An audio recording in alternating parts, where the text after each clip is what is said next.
masih di atas 90. Nah, kalau dia wet and cold tentu tadi saya katakan agak sulit. Kita mesti memperbaiki hemodinamiknya dulu. Jadi kita mesti stabilisasi pasien dulu dengan inotropik, lalu kita berikan diuretik bila perfusinya sudah membaik. Jadi guideline ESC, jadi dikatakan bahwa intravenous loop diuretik itu masih direkomendasikan kelas 1 ya. Jadi intinya furosemid itu menjadi pilihan utama lini pertama kita dalam tata laksana gagal jantung akut dengan presentasi congestion ya, congestion yang utama atau volume overload yang menjadi penyebab utama. Jadi apakah teman-teman memberikan bolus atau injeksi dengan continuous drip itu silakan saja, itu sama-sama kelas 1. Yang jelas kita mesti bedakan apakah pasien ini sudah dapat furosemid sebelumnya atau tidak. Ya kalau sudah biasa dapat, ya kita berikan kembali injeksi dengan dosis yang ekivalen dengan dosis sebelumnya. Tapi kalau pasien-pasien kita belum pernah mendapatkan furosemid sama sekali, maka berikan inisial dose itu 20-40 mili intravena. Lalu berikan vasodilator bila tensi masih baik, masih di atas 90, kita dapat memberikan untuk mempercepat simptom, pengurangan simptom. Teman-teman sekalian, mengingat tadi saya sudah jelaskan sebelumnya di slide sebelumnya bahwa salah satu patofisiologi perburukan COVID-19 adalah gangguan elektrolit ya. Nah, sehingga kita juga mesti mempertimbangkan bahwa dosis loop diuretik yang kita berikan itu aman agar tidak terjadi gangguan elektrolit. Biasanya kalau furosemid itu terjadi hipokalemia yang berat. Nah, sedangkan pasien-pasien biasanya mendapatkan juga obat-obatan antiviral yang dapat menyebabkan aritmia juga, sehingga itu kita masih menjadi pertimbangan kita dalam pemberian furosemid. Nah, di ESC guideline, walaupun memang ini belum menjadi panduan atau guideline, vasopressin antagonis dapat dipertimbangkan bila pasien-pasien kita resisten terhadap diuretik, ya, terutama pada kondisi hipervolemia dan hiponatremia. Jadi volume overload dengan hiponatremia yang mungkin tidak berhasil dengan pemberian loop diuretik, apalagi setelah dinaikkan dosisnya ya. Ini dapat dipertimbangkan oleh teman-teman jauh sekalian, terutama pada pasien-pasien yang didiagnosis COVID-19. Ya, tentu saja ini panduan kronik, teman-teman sudah hafal, jadi penggunaan ACE itu walaupun kontroversi, tapi hingga detik ini pada hipertensi maupun gagal jantung tidak ada satupun evidence yang menunjukkan bahwa kita masih men-stop atau menghentikan terapi ACE inhibitor, baik itu pada gagal jantung maupun hipertensi. Jadi tentu saja pada pasien gagal jantung akut, setelah pemberian diuretik ya kita tetap memberikan ACE ya. Nah, baik teman sejauh sekalian, jadi tentunya tujuan utama pemberian diuretik adalah untuk menghilangkan kongesti dan mencapai kondisi euvolemia. Nah, sehingga diuretik terapi ini menjadi terapi yang utama, terapi lini pertama pada kondisi-kondisi akut. Tapi kita mesti ingat bahwa penggunaannya ini dapat menyebabkan worsening renal function dan juga dapat menyebabkan diuretic resistance dan juga gangguan keseimbangan elektrolit yang tadi sudah saya jelaskan. Nah, sehingga kalau kita lihat panduannya, penggunaan diuretik itu sangat ketat ya, sangat ketat, tidak bisa kita memberikan dosis yang sangat tinggi di awal-awal pasien datang ke UGD. Dosisnya adalah bila pasien tidak pernah mendapatkan furosemid ya berikan IV 20-40 mili. Kalau sudah biasa mendapatkan dosis furosemid di rumah, maka berikan dosis intravena yang ekivalen yang sama dengan dosis di rumah. Nah, evaluasi ini mesti cepat dalam waktu 1 jam, lalu kita pantau sampai 6 jam. Kalau memang belum ada perbaikan, kita bisa tingkatkan dosisnya 2 kali lipat. Lalu kita segera cek ya kondisi lab, sodiumnya, kalium dan sebagainya. Lalu besok mesti kita evaluasi lagi kalau memang tidak adekuat respon diuresisnya, maka kita tingkatkan dosisnya atau kita kombinasikan dengan golongan tiazid, acetazolamid dan sebagainya ya. Dan ini biasanya kalau sudah kombinasi seperti ini ya tentu fungsi ginjal itu akan lebih jelek dan juga elektrolit imbalan juga akan lebih terganggu ya. Nah, yang penting adalah sejawat mesti menentukan tujuan utama kita dalam tata laksana gagal jantung akut, terutama pada kondisi COVID-19. Jadi tentu tujuan kita di UGD, di ICU itu adalah untuk meningkatkan hemodinamik, memperbaiki hemodinamik, memperbaiki perfusi pada organ jantung, mengembalikan oksigenasi dengan baik, lalu mengurangi gejala, dan mencegah terjadinya kerusakan pada jantung atau ginjal, dan juga mencegah tromboembolisme, dan tentu kita maunya length of stay di ICU itu lebih singkat, sehingga resiko nosokomial dan sebagainya menjadi lebih rendah. Kalau kita perhatikan suatu studi yang cukup baik sekali, yaitu dose AHF.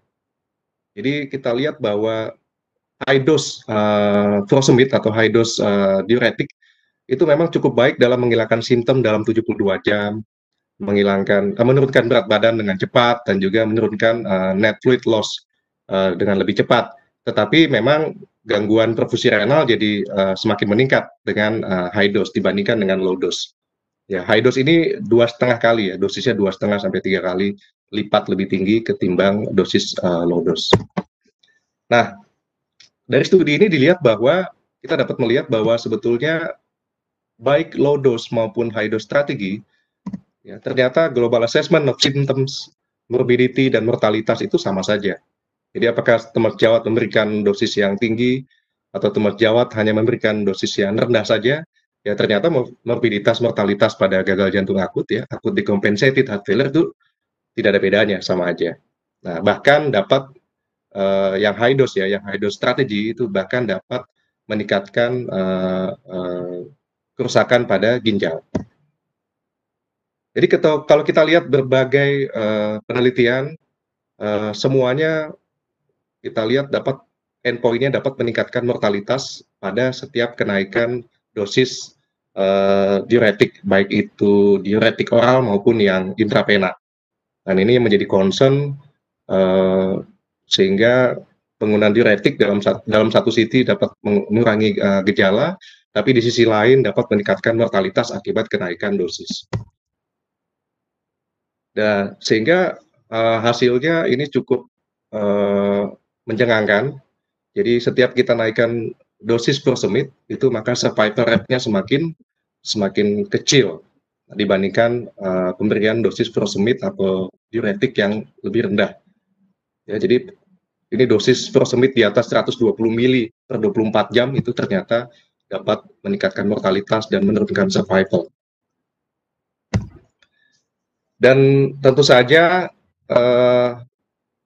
angka kematian atau survival yang rendah yang disebabkan oleh kenaikan dosis furosemide tersebut itu disebabkan oleh electrolyte imbalance, renal dysfunction, dan juga NH activation.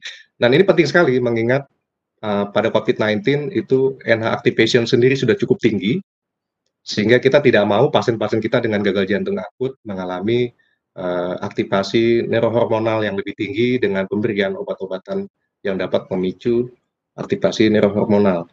Nah, memang furosemide di sini dapat juga menyebabkan aktivasi neurohormonal. Ya. Nah, studi di Jepang juga mengatakan hal yang sama bahwa peningkatan dosis dapat meningkatkan mortalitas pasien-pasien gagal jantung akut. Jadi, saya kira hasilnya cukup konsisten dengan penelitian sebelumnya. Nah, tentu tujuan kita memberikan agresif diuretik terapi pada gagal jantung akut yang mengalami volume overload, tujuannya itu untuk menghilangkan simptom dan memperbaiki kualitas hidup pasien dengan segera, ya. Tapi bisa ada dua kemungkinan kalau kita berikan agresif diuretik terapi, ya. Bila terjadi ada kuat diuresis, maka terjadi volume depletion yang lebih tinggi sehingga menyebabkan renal hypoperfusion dan nantinya akan menyebabkan acute kidney injury. Nah, tapi juga agresif diuretik juga dapat menyebabkan resistensi diuretik yang lebih cepat, sehingga dapat menyebabkan kongesti renal yang lebih cepat, dan pasien kita bisa jatuh ke kondisi acute kidney injury. Baik, teman sejawat sekalian, tentu kita membutuhkan terapi yang lebih aman, ya, untuk menghilangkan simptom pasien dengan cepat tanpa menyebabkan gangguan-gangguan yang tadi telah saya sebutkan. Jadi kalau loop diuretik itu furosemid itu bekerja pada channel electrolyte, sedangkan kalau tolvaptan itu bekerja pada channel water, dan ini lebih aman sehingga tidak menyebabkan gangguan keseimbangan elektrolit. Nah, sebetulnya Jepang itu telah mengeluarkan guideline 2017 ya, pada guideline diagnosis dan treatment gagal jantung akut maupun kronik. Kalau di Jepang mereka telah memasukkan ini dalam guideline nasional mereka, sehingga penggunaan tolvaptan itu dapat diberikan pada kondisi gagal jantung akut yang mengalami resistensi terhadap diuretik lainnya. Nah, bahkan mereka menempatkan penggunaan vasopresin reseptor antagonis ini atau tolvaptan itu pada kelas yang cukup tinggi, yaitu kelas 2A. Jadi penggunaannya dapat digunakan pada kondisi-kondisi kongesti yang disebabkan oleh volume overload dengan hiponatremia, ya, kecuali pada kondisi hypernatremia itu tidak dapat diberikan.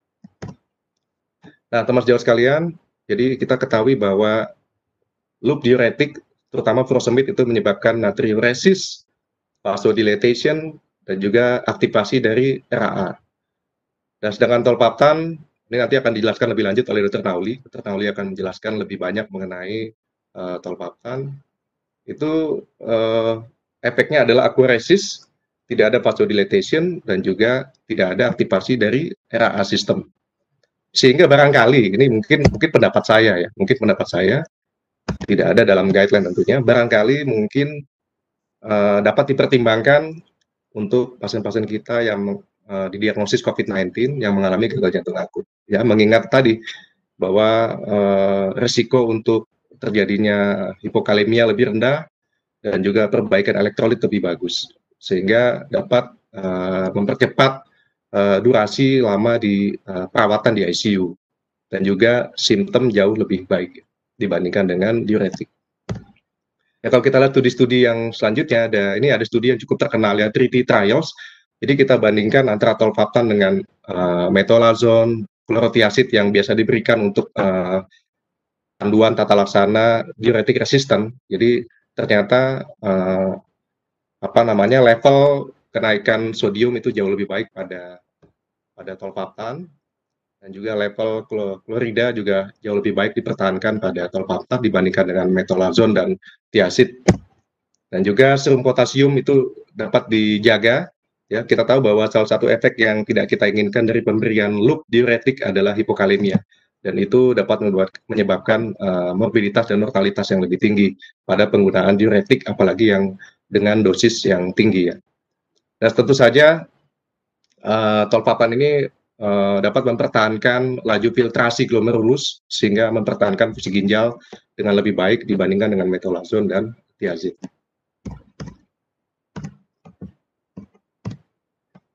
Baik, teman sejawat sekalian, para senior, guru-guru saya yang ikut dalam web ini, saya akan coba memberikan conclusion. Jadi kita tahu bahwa COVID-19 ini adalah penyakit yang cukup serius ya. Kita tidak tahu kapan ini selesai, bahkan sekarang sudah digaung-gaung welcome to new normal era. Jadi kita akan segera berdamai dengan COVID-19, apapun itu caranya. Dan tentu saja new normal ini harus diikuti oleh banyak sekali panduan, banyak sekali penelitian, sehingga kita dapat memberikan tata laksana yang baik pasien-pasien yang mengalami penyakit jantung pada COVID-19. Dan tentu saja problem utamanya adalah peningkatan progresivitas dari gagal jantung kongestif ya. Sehingga kita mesti mengidentifikasi pasien dengan baik, pasien mana saja yang dapat jatuh dalam kondisi gagal jantung akut, dan bagaimana penanganannya bila itu terjadi di hospital atau di perawatan.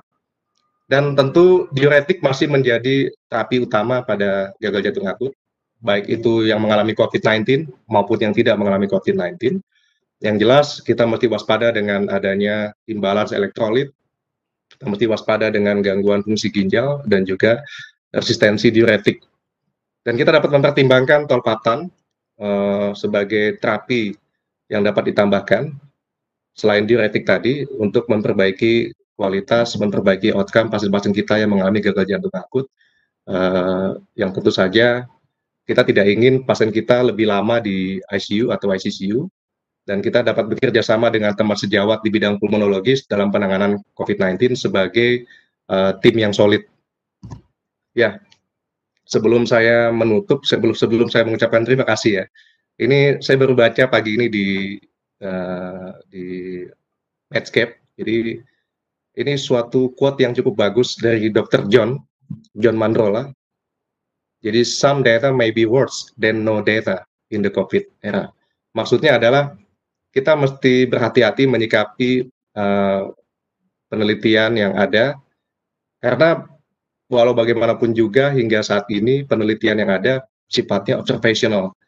Ya, tentu based on experience dari expert yang mengalami atau merawat pasien dengan COVID-19. Jadi tentu saja penelitian yang terbaik adalah yang melalui randomized control trial, dan itu akan sangat sulit dilakukan pada pandemi yang mungkin kita tunggu nanti di waktu-waktu selanjutnya. Terima kasih, semoga ini bisa bermanfaat untuk kita semua. Assalamualaikum warahmatullahi wabarakatuh.